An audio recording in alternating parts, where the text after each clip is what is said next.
Dubai നഗരത്തിലെ world trade centre പ്രദേശത്തെ road വികസന പദ്ധതിയുടെ ഭാഗമായുള്ള പുതിയ മേൽപ്പാലം യാത്രക്കാർക്കായി തുറന്നുകൊടുത്തു. 1 കിലോമീറ്റർ മേൽപ്പാലവും അനുബന്ധ സൗകര്യങ്ങളുമാണ് റോഡ്സ് ആൻഡ് ട്രാൻസ്പോർട്ട് അതോറിറ്റി സഞ്ചാരികൾക്കായി തുറന്നത്.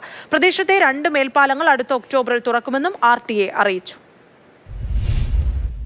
ദുബായ് നഗരത്തിലെ ഏറ്റവും പ്രധാന റോഡ് വികസന പദ്ധതികളിലൊന്നാണ് വേൾഡ് ട്രേഡ് സെന്റർ പരിസരത്തെ റൗണ്ട് എബൌട്ട് വികസനവും അനുബന്ധ സൗകര്യങ്ങളും. മേഖലയിലെ 3 മേൽപ്പാലങ്ങൾ നേരത്തെ തുറന്നിരുന്നു.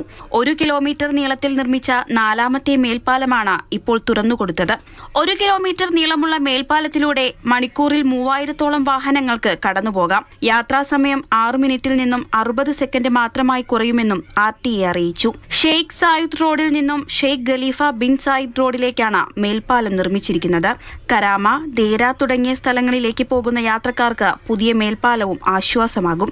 ഷെയ്ഖ് സായിദ് റോഡിനെ 5 മേഖലകളുമായി വേഗത്തിൽ ബന്ധിപ്പിക്കുന്ന വിധത്തിലാണ് ഇവിടുത്തെ റോഡ് മേൽപ്പാല നിർമ്മാണം പുരോഗമിക്കുന്നത്. പദ്ധതിയുടെ 60% നിർമ്മാണ പ്രവർത്തനങ്ങളും പൂർത്തിയാക്കിയതായി RTA അറിയിച്ചു. 2 മേൽപ്പാലങ്ങളുടെ കൂടി നിർമ്മാണം പുരോഗമിക്കുകയാണെന്നും അടുത്ത ഒക്ടോബറിൽ നിർമ്മാണം പൂർത്തിയാക്കുമെന്നും RTA വ്യക്തമാക്കി. Mathrubhumi news, Dubai.